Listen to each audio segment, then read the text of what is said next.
Coleman, just what's the key to gutting out a game like that doesn't seem to be going your way and maybe isn't the prettiest at all times?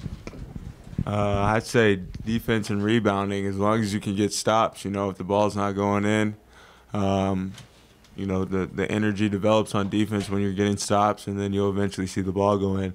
Then late game free throws as well is a big part. You gotta gut up and make free throws down the stretch, and that's what we did tonight. So. Question for you guys. So Draven, you guys talk about a lot about his practice and how he scores really well. Can you talk about just his mindset of just draining that big shot tonight? I'm sure he's fearless. I'm sure he's been waiting on his moment. But that comes with being a freshman. So no, he's fearless though. So he went out there and got his opportunity and hit a big shot for us, gave us a boost. So. No, he's fearless, so salute to him.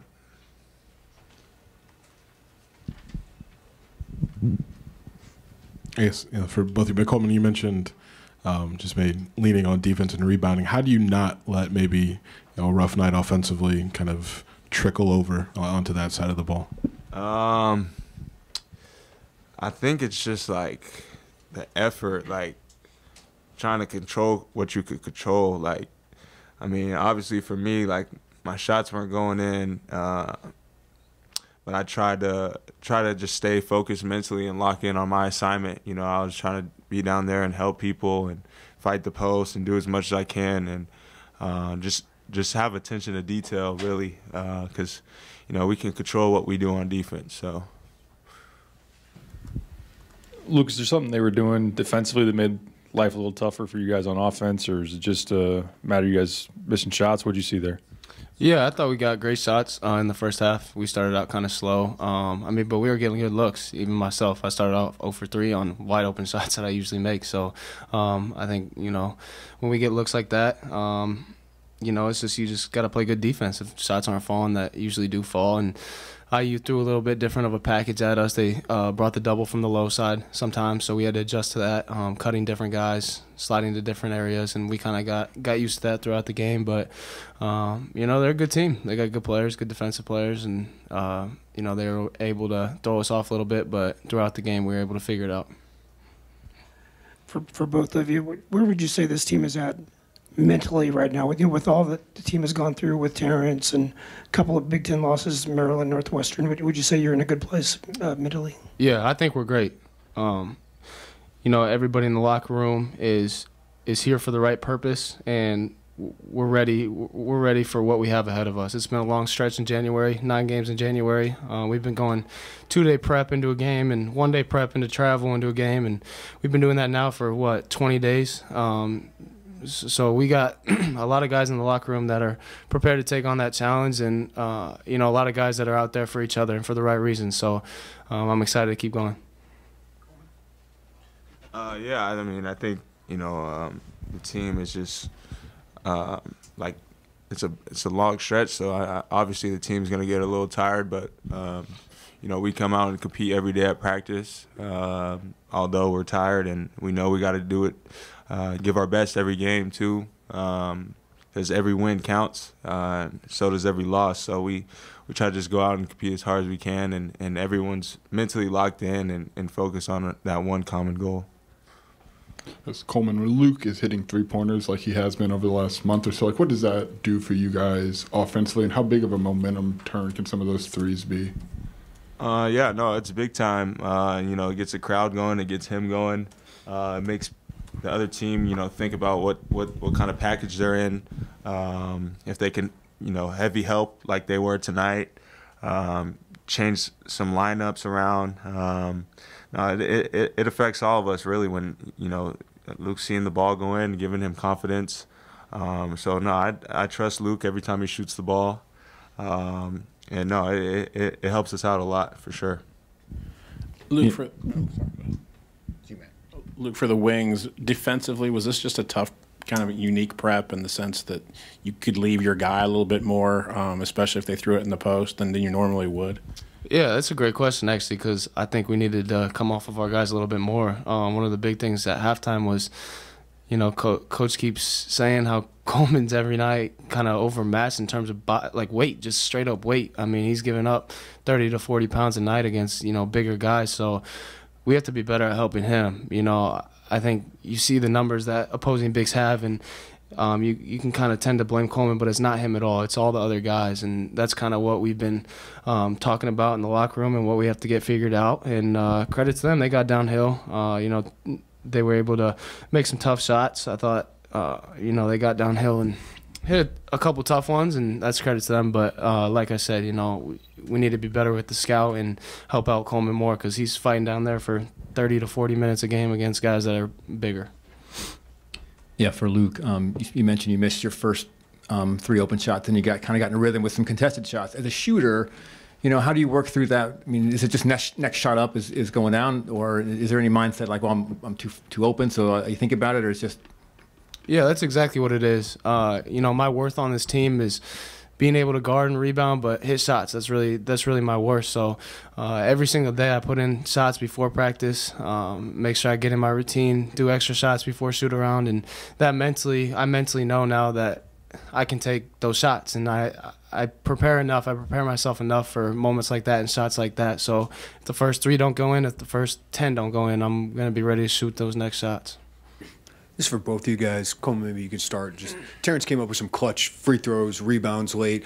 What's the key to reintegrating him and getting him comfortable offensively back in the fold? I think just being patient. I think tonight, and not just him, I think we just kind of we're trying to rush into things, just quickly drive the ball, just try to, we're too sped up, I think. So I think it's just slowing down, letting offense come naturally to us. I think that's a big thing for him as well. And then, getting those stops, because when we get out in transition, we pitch the ball ahead to him. It's either a foul or a layup. So for him, I'd say locking people down, focusing on defense, and we get those stops. And, he's an elite defender. But I think right now he's not necessarily struggling, but he's obviously, he hasn't been guarding and doing movement for a month now. So, he has to work his way back to becoming that elite defender as well. So. Yeah, and good. Yeah, and I did it last year. It's really tough to be out of Big Ten play and come back and have to play. We're a little bit different in the sense of what we do. So he's got to get his feet back under him. But we as teammates know what he's capable of. He was an All-American and still is All-American talent, and we know what he means to our team. So having him back, getting his feet under himself, and us giving him the confidence that he needs to be able to shine is what we're going to continue to do. And I have no doubt that he's going to get back into it and really start to shine. Luke, the driving layup, and you got fouled on that play. It seemed like it took Indiana by surprise a little bit. Does it show you and maybe future opponents that you can be a little bit more than a spot-up shooter? Yeah. Something I've tried to integrate into my game this year is the pump fake side step 3, and I've done that a lot this year. And today I saw the lane wide open, and I don't usually do it, but I drove the ball and finished. And I looked over at Tyler Underwood and had some choice words for him, because he gets mad at me in practice any time I dribble the ball. So that was kind of a funny part in the game. So. Coleman, you were just kind of looking at Luke when he is that a part of his game that you're familiar with? Are you not familiar with that? I'm just messing with him now. Luke can score the ball very well. He just kind of moves a little slow. He's just a little stiff. But no, I've seen Luke score at all levels. He obviously has to make sacrifices and play within our offense. But I play in open gym and stuff like that. I've seen Luke score in multiple ways. So yeah, no, I'm just messing with him. Luke, can you speak to kind of how your mentality or pregame routine kind of changes now, being the first guy off the bench instead of starting? Does it change at all for you? Yeah, just a little bit in terms of minute distribution, I would say. With Terrence back, he's playing big minutes, and that kind of brought mine down, which I understand. That's, what I'm here for. I'm ready to make those adjustments. And, it's the same mindset, though. I get ready before the game the same exact way, have my pregame routine the same exact way. And, it's all mental. You got to be ready to go whenever your name is called. When I was starting for that period of time, it was the same preparation, the same mindset. Next shot's going in. I'm gonna get up and do my routine every day and do all the things I need to do to be successful, and it's the same thing now. So just being ready to go every day, regardless of the situation that I'm in, and kind of how much I'm playing and what I need to do. Especially coming off the bench. I think bench contributors are one of the biggest things, one of the biggest difference makers, and we have a bunch of guys that can come in and make a difference. Dre today, Dane had some good minutes today. Nico has been good when he's been in, and Justin can be special. So just having that off the bench, I think, is huge. Luke, you said earlier in the week that your brother was going to be here, guy who goes to IU, and some of his friends. You got anything to say to those guys, and how'd that one feel? Yeah, I'm going to save the trash talk for personal between us, but through our text messages, but I'm going to go out and give him a tough time. My brother brought friends today, and I told him no IU gear in the family section, so that was one of the big things. But to get a win against IU, especially a home state team, is it's special. It means a little bit more every year, so it's good to get a win. Well, we went from a probably more eye-pleasing loss at Northwestern from a fan standpoint and probably y'all's standpoint, and to a very, very ugly W. And really proud of our guys, because you have to win these games. You have to find a way. And they had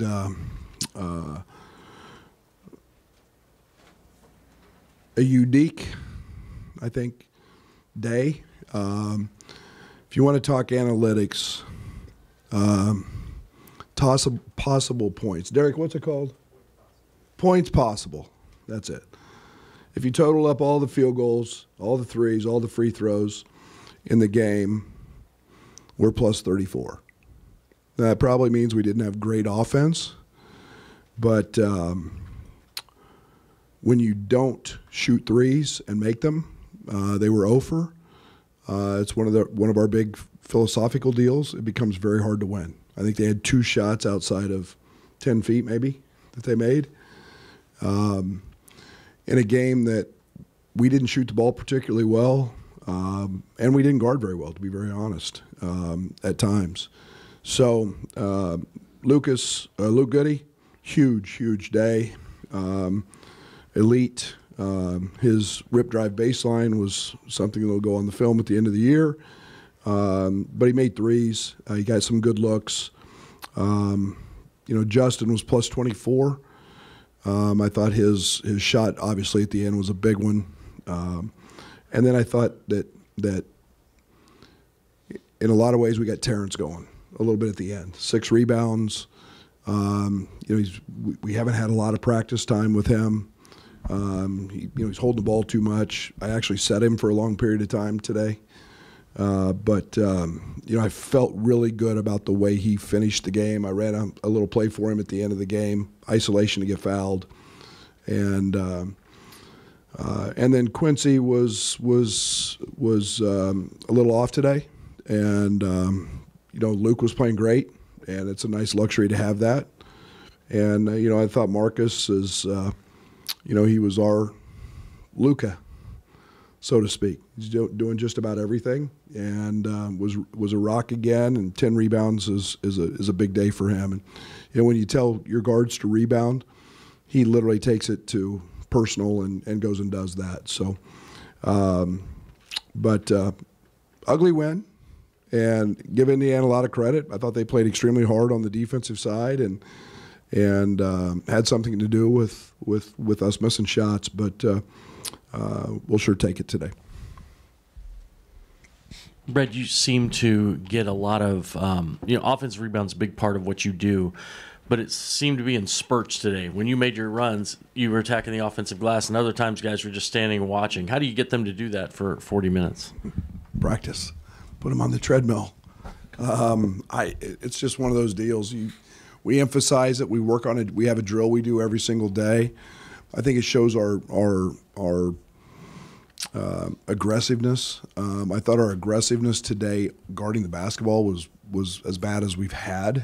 I just thought we were passive today, but we did turn it up at times, and it obviously was. Draven Gibbs hit a big 3. Coleman got a big tip in and one. We can't be selective when we go. If we're starting to do that, then we're we're setting ourselves up.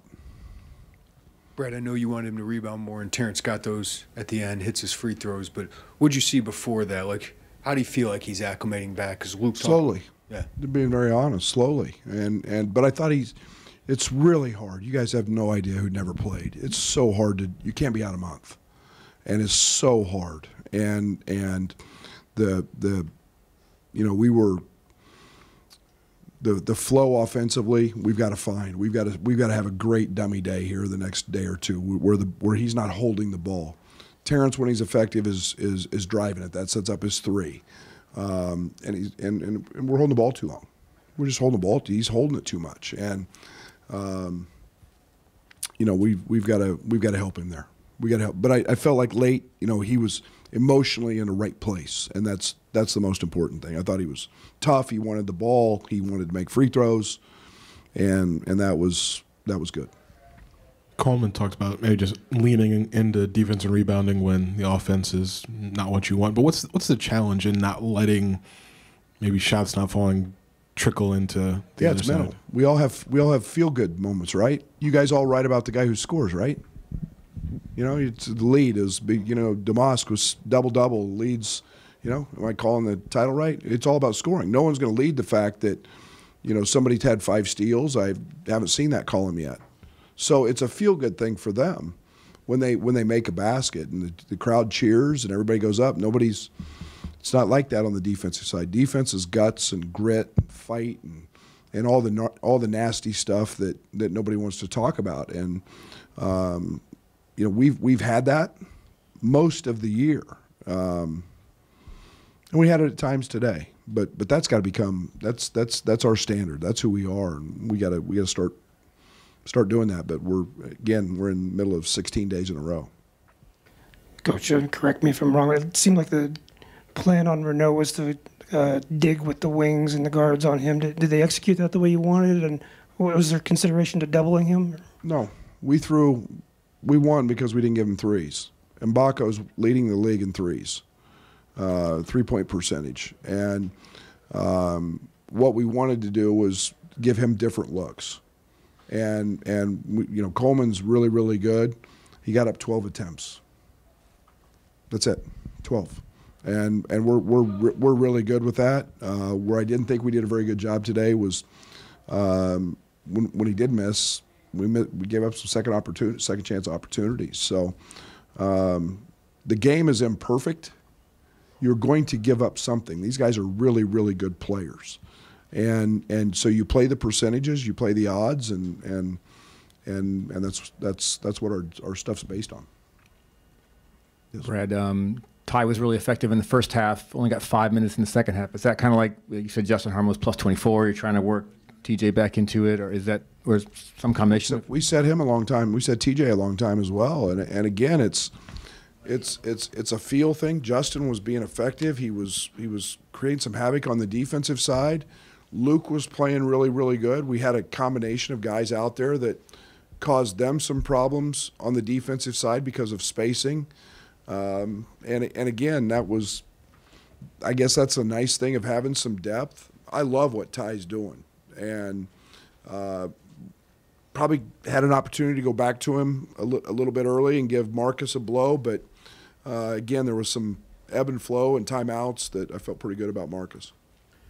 Brad, how do you balance the scouting report initially with what a team is doing on a current day or night? Like Indiana goes 0 for 9 from 3, but I'm sure you didn't tell them they can't make it, going in. We set goals every game of what we want to do based on their personnel and how we're scheming of what we want what we want that game to look like. Today was 3 or fewer threes. It's pretty unrealistic to think you're going to get 0 in a 40-minute college basketball game. It's really, really hard to do. I think we did it. We do it against Michigan State, I think, last year. That's what we do, okay? And so we don't set out to be perfect at it because we know it's an imperfect game, but we set out with goals and ideas. We talk about those things, and those are focal points for our guys to worry about. Brad, so you spoke about the big three-pointer that Draven hit. Obviously, he gave a good spark there in the second half. What was your message to him after the game? I love you. because he works hard every day. He's the other team's best player most days. And believe me, when we have him and Sincere at the guard spots on the scout team, talk about freakishly athletic, and Buck's getting really good and working really hard. But it's very hard to do what Draven's done and keep his confidence. He is an extremely positive young man. He is an extremely hard worker. He's in there every day with Chester and TA and our coaches, working, getting his shots up. And a day like today goes a long way for my confidence in what he does. And then he guarded the ball, and he guarded it without fouling. Brad, you mentioned maybe not having the toughness at the point of attack defensively. Who are you looking to get some more bite there? Every one of them. We talked all night, Derek, about ball pressure, just simply ball pressure, throwing the ball into Malik. We were 3 feet off of him. And when there's a low post man, there's nowhere to drive. And yeah, we're just soft. We were just soft on the ball, and that's not good. That's not who we are. It's not what we've been. And you know, we had I think X drove the ball baseline in front of their bench. We just stood outside the paint on the other side and didn't rotate. We haven't done that all year. And you know, it was Terrence, and I think in that moment. But we got to rotate. And those are things that can't happen. Those are mistakes that can't happen. You mentioned Luke's three-point play, maybe the old-fashioned way being a highlight at the end of the year. Can he do that more, or do you see? I mean, he talks about his value as just making shots, jump shots. But where do you kind of see his approach there? Well, Luke's got a tremendous shot fake. I mean, and we work a lot with, you know, shot fake sidestep for a three. And yet Luke's quietly got a really good, hard to guard post game, because he can fade away and shoot it, and he can shoot it off balance. His dribble drive game's not what I would call exceptional. It's probably a little better than yours. But it was the right play at the right time, and the seas parted, and he shot a layup. Thank you.